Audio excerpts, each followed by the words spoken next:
देश के नामों का इतिहास काफी एक्साइटिंग रहा है। अब फिर से संविधान में संशोधन कर इंडिया का नाम भारत करने की मांग हो रही है, तो वही विपक्ष इसका विरोध कर रहा है।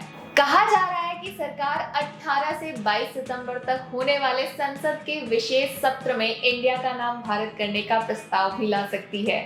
तो क्या आप देश में चल रहे सबसे बड़े डिबेट के बारे में सोच रहे हैं? क्या इंडिया नहीं बल्कि देश को अब केवल भारत के नाम से ही पुकारा जाएगा? क्या भारत का नाम इंडिया ना होकर सिर्फ भारत करना आसान होगा? और इस प्रोसेस में कितनी कॉस्ट आएगी और कितना समय लगेगा? In simple words, Bharat versus India debate क्या है, ये डिबेट क्यों हो रहा है और इसका रिजल्ट क्या होगा? बहुत से सवालों के साथ पहले जानते हैं इस विषय के सभी पहलुओं को। तो चलिए शुरू करते हैं आज की वीडियो। मेरा नाम है तेजस्वी। चैनल पर पहली बार आए हैं तो सब्सक्राइब जरूर करें और बेल आइकन भी प्रेस कर लें ताकि आपको सभी वीडियोस की नोटिफिकेशंस भी मिल सकें। तो बात करते हैं हमारे देश के नाम। इंडिया और भारत दोनों ही शब्दों का अपना अपना महत्व है। इंडिया एक अंतरराष्ट्रीय रूप से पहचाने जाने वाला नाम है और विदेशी संबंधों, व्यापार, डिप्लोमेसी जैसे अंतरराष्ट्रीय स्तर पर संबंधों को बनाए रखने के लिए ज्यादा इस्तेमाल किया जाता है। वहीं भारत एक सांस्कृतिक और ऐतिहासिक रूप से महत्वपूर्ण नाम है। इसे देश के पुराने सांस्कृतिक धरोहर और इतिहास के साथ जोड़ा जाता है और कई लोग भारत को अपने सांस्कृतिक और राष्ट्र पहचान के प्रतीक भी मानते हैं। वैसे क्या आप जानते हैं ये डिबेट अराइज कहां से हुआ है? कांग्रेस पार्टी ने दावा किया है कि राष्ट्रपति भवन से भेजे गए G20 समिट के डिनर इनविटेशन पर हमेशा की तरह प्रेसिडेंट ऑफ इंडिया ना लिखने के बजाय प्रेसिडेंट ऑफ भारत लिखा हुआ था। यहीं से ये चर्चा शुरू हो गई कि सरकार संसद के आगामी विशेष सत्र के दौरान इंडिया नाम बदलकर भारत करने का प्रस्ताव ला सकती है। कांग्रेस नेता जयराम रमेश ने विरोध कर कहा कि राष्ट्रपति की ओर से official G20 dinner invitation president of India के बजाय प्रेसिडेंट ऑफ भारत के नाम से भेजे गए हैं। अब इसके बाद एक के बाद एक नेता, अभिनेता सभी लोग सामने आए और इस विषय पर अपने विचार रखने लगे कि देश का नाम बदलकर भारत करने का वो समर्थन करते हैं। तो ये देश इंडिया है या भारत? केंद्र सरकार अब अगर देश का नाम सिर्फ भारत करने का फैसला करती है तो उसे कॉन्स्टिट्यूशन के आर्टिकल 1 में अमेंडमेंट करने के लिए बिल लाना होगा। कॉन्स्टिट्यूशन के आर्टिकल 1 कहता है India that is Bharat, union of states. दोनों नामों इंडिया और भारत को जुडिशियल और पॉलिटिकल पर्पस के लिए यूज किया जाता है। हम अपने देश को अंग्रेजी में इंडिया और अन्य भारतीय भाषाओं में भारत कहते हैं। वहीं साउथ में इस्तेमाल की जाने वाली द्रविड़ भाषाओं में भी यह तमिल में भारत, मलयालम में भारतम और तेलुगु में भारत देशम है और हिंदी में संविधान को भारत का संविधान कहा जाता है। लेकिन ये डिबेट पहली बार नहीं हो रही है। देश की आजादी के तुरंत बाद ये बहस हो चुकी थी। 29 अगस्त 1947 को संविधान सभा ने डॉक्टर भीमराव अंबेडकर की अध्यक्षता में संविधान का मसौदा तैयार करने के लिए एक समिति का गठन किया था।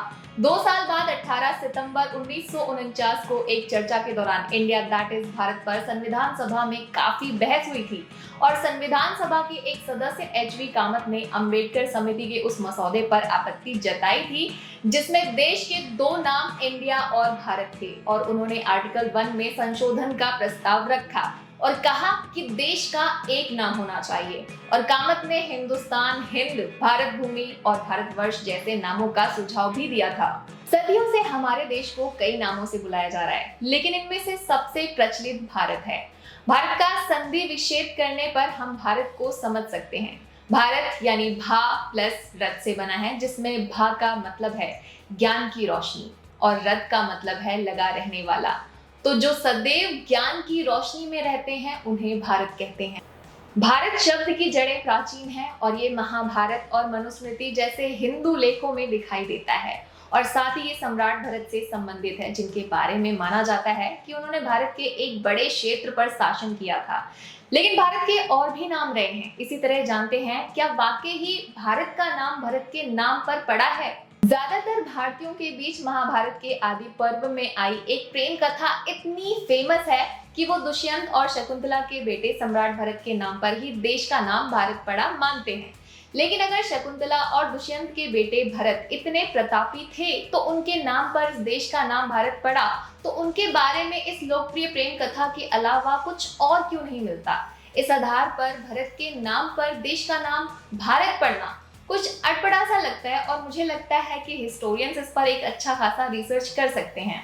और वहीं हिंदू ग्रंथ स्कंद पुराण के अनुसार माना जाता है कि ऋषभ के पुत्र भरत के नाम पर भारत का नाम भारतवर्ष पड़ा था। वर्तमान समय में भारत को भारत, इंडिया और हिंदुस्तान के नाम से जाना जाता है, लेकिन प्राचीन समय में भारत को भारत, इंडिया, हिंदुस्तान, आर्यावर्त, जम्बू द्वीप, भारत खंड, हिंद जैसे अनेकों नामों से भी जाना जाता था। तो चलिए आइए जानते हैं सबसे पहले कि भारत का नाम इंडिया क्यों पड़ा।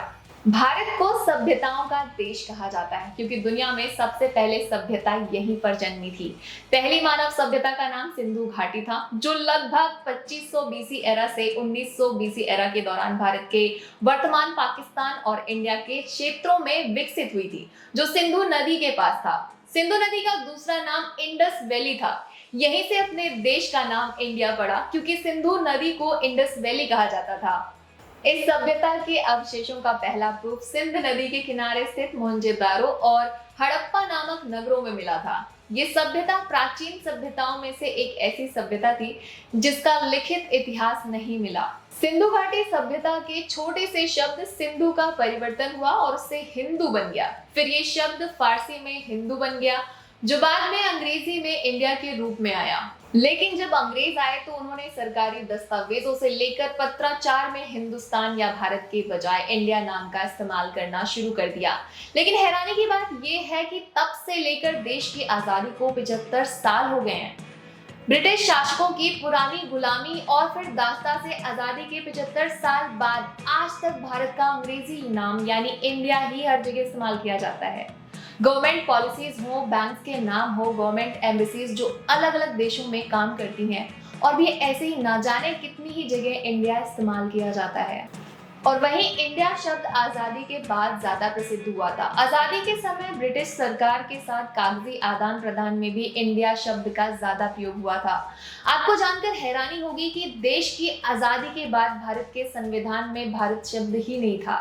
ये परेशानी तो है ही कि गुलामी से आजादी हमें मिल गई थी, तो गुलाम नाम हम क्यों इस्तेमाल करते रहे। सोचने वाली बात है। अब जैसे कि चर्चा हो रही है कि इंडिया की जगह सरकार देश का नाम भारत कर सकती है, तो ये भी जान लेते हैं कि इंडिया की जगह भारत रीब्रांड करने के लिए कितनी कॉस्ट आएगी। लोकल, नेशनल और इंटरनेशनल लेवल्स पर गवर्नमेंट डॉक्यूमेंट्स में चेंजेस के अलावा मैप्स, हाईवेज, लैंडमार्क्स की सबकी रीपब्लिसाइजिंग और रीब्रांडिंग करने में हमारे देश को एक भारी भरकम कॉस्ट चुकाना पड़ेगा। ये जानने के लिए अगर हम साल 2018 में एक देश जिसका पुराना नाम था स्वाजीलैंड से ई स्वातिनी में बदलने की कॉस्ट गवर्नमेंट की तरफ से तो नहीं मिली, लेकिन south Africa based intellectual property lawyer और ब्लॉगर डैरेन ओलिवियर ने इसके अलग अलग खर्चों को मिलाकर $60 मिलियन की कॉस्ट का अंदाजा लगाया था, जो कि 550 करोड़ के आसपास है। जबकि ये बहुत ही स्मॉल कंट्री है और इसके साथ ही ये साल 2018 यानी आज से 6 साल पहले की बात है। मगर इंडिया जैसे कंट्री को सेम प्रोसेस में अप्रॉक्स 14,000 करोड़ की कॉस्टिंग आएगी अगर ओलिवियर का ये फॉर्मूला यूज किया जाए। यानी ये कॉस्ट ज्यादा भी जा सकती है और कम भी। औरंगाबाद शहर जो महाराष्ट्र में था बदलकर छत्रपति संभाजी नगर कर दिया गया, जबकि महाराष्ट्र के ही एक और शहर ओसामनाबाद को बदलकर धाराशिव नाम कर दिया गया। सिमिलरली उत्तर प्रदेश के इलाहाबाद शहर को 2018 में प्रयागराज कर दिया गया। इनमें से most of these changes Modi government के उस पहल के मद्देनजर की गई हैं, जिनमें सरकार ब्रिटिश और मुगलों के द्वारा दिए गए नामों को बदलकर फ्रीडम फाइटर्स के नामों के बारे में जागरूकता लाने के लिए बदल दिया गया। हालांकि इन पर कितनी कॉस्ट खर्च की जाएगी इसकी कोई ऑफिशियल जानकारी नहीं है। नॉट जस्ट मनी, किसी कंट्री के नाम को बदलना और उसके नए नाम को ऑफिशियली लोगों को जानने में टाइम भी लगता है। भारत के ही पड़ोसी देश श्रीलंका का पुराना नाम सिलोन था, जो 1972 में बदल दिया गया था, मगर श्रीलंका को दशकों का समय लगा अपने नए नाम से जाने जाने के लिए। उम्मीद करते हैं कि आपको भारत और इंडिया डिबेट की ये वीडियो अच्छी लगी होगी और आपकी क्या राय है इस बारे में कमेंट्स में हमें जरूर बताएं। मिलते हैं आपसे अगली वीडियो में। बाकी सब्सक्राइब करना ना भूलें AGSKI 360।